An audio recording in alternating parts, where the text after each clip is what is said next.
hits parade of the 1860s. Let's go to the next one. Okay.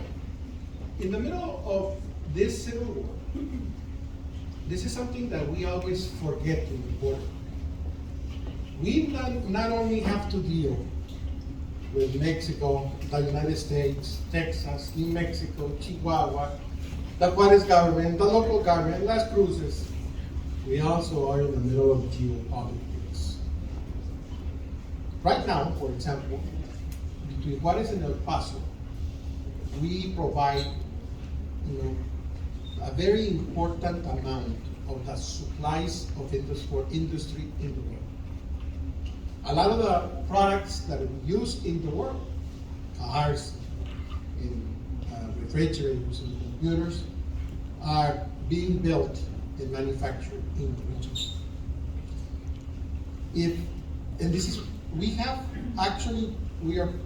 There's the possibility that we can stop global manufacturing if we have a local problem, like the closing of the bridges. We stop the world. And this is something that is very serious.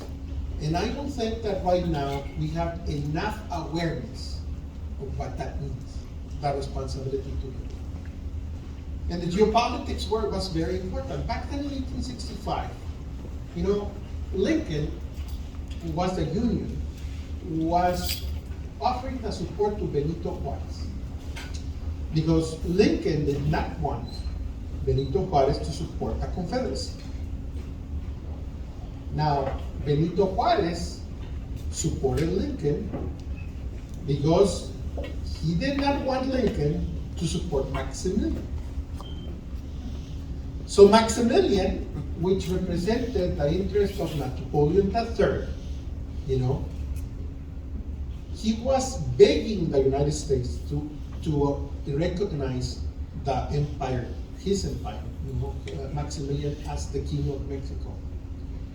And actually, he became neutral. And I think that was a mistake that he committed.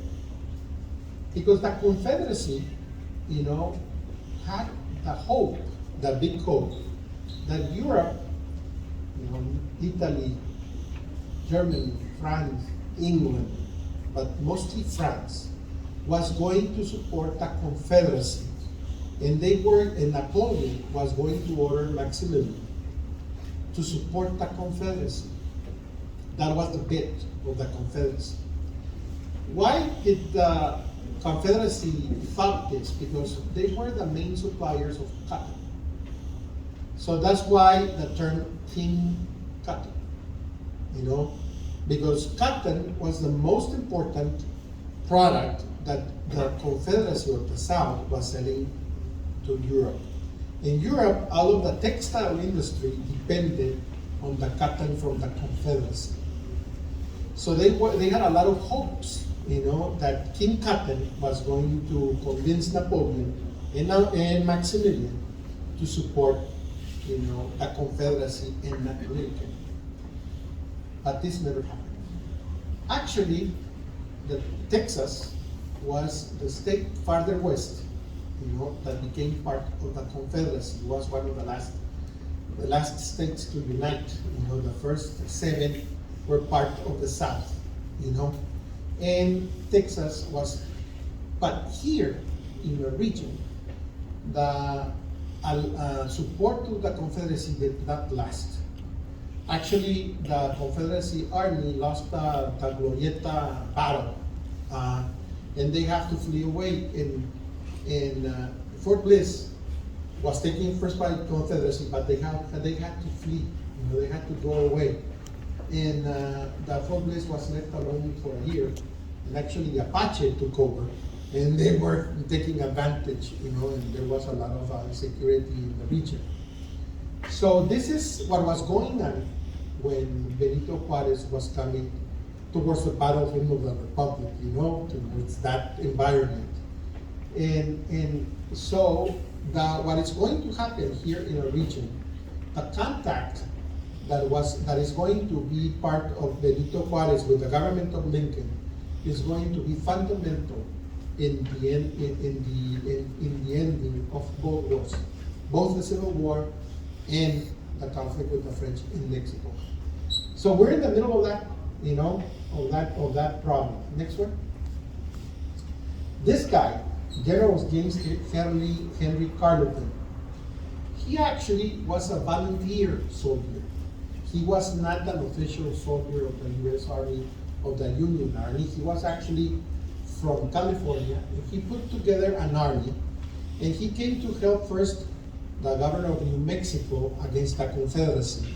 And then the governor of New Mexico asked him to come down and take over Fort Bliss. And he was here in Fort Bliss after took it from the Apaches, and he was the one that brought peace in the presence of the Union. Even though Texas was part of the Confederacy, the Fort Bliss was being run by the Union and by Lincoln. And there was a lot of contact, and this is something that is very interesting, because in the history of Mexico, you never see this. And look at a Washington dispatch of the 7th report to the United States officers of Fort Bliss were to give a grand ball to President Juarez on the 11th of November, and the invitations were already out as follows. The United States officers at Fort Bliss beg the honor of your company to a ball to be given to Benito Juarez, constitutional president of Mexican Republic, as a token of senior and respect tomorrow evening at Mr. Victor's Rojo El Paso, November 10, 1865. So there was actually a party for President Juarez in the Fort Bliss.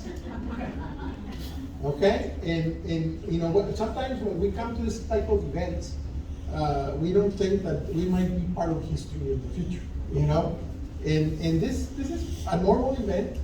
This is not registered anywhere. I've never seen it in Mexico.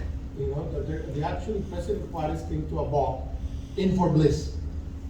Actually, the reason I think is that Maximilian, I think he knew, because there's a declaration of Maximilian that he no longer recognized Juarez because he had left the Mexican territory. And actually, there's an answer from President Juarez saying, I never left the territory, but the newspapers say otherwise. So, there was no internet back then, Instagram or Facebook, so there's no proof. But it is interesting that, during those contacts through this guy, and the first contacts that Margarita Massa had during the New Orleans stay, that she went to Washington, D.C., those were the two main events of communication between Lincoln and President Juarez. And it's great to know that it's in a ball, that it's not a formal setting, but it's actually, they were talking about what they were going to do while they were eating, dancing, and drinking. Okay, so next. Okay, so now let's hear what Maximilian and the rich were hearing. In the hit parade of the 1860s, this is another number by Ezequiel Mesa. The great composer of the time of the 1860s was Wagner and Strauss. And this is Strauss, Johann Strauss with Blue.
having two presidents, Lincoln and Juarez, to start negotiations again in peace. Because that's the start of a lot of other negotiations. It's the first try, the first effort in diplomacy. We're in the consulate. But that's one of the big roles, to be, cooking, let me put it that way, or developing, these negotiations little by little. Through dance, through music, through parties, through business meetings, diplomacy. And let me give you just some of the most important negotiations that has affected since then our life. The creation of the International Water Boundaries Commissions in both sides. In 1889, that have controlled all conflicts regarding surface water, the Colorado River and the Rio Grande, and our borders. We live in peace with a very formal process that is over 100 years, and that it works. And it has maintained the peace between our two nations in 1889.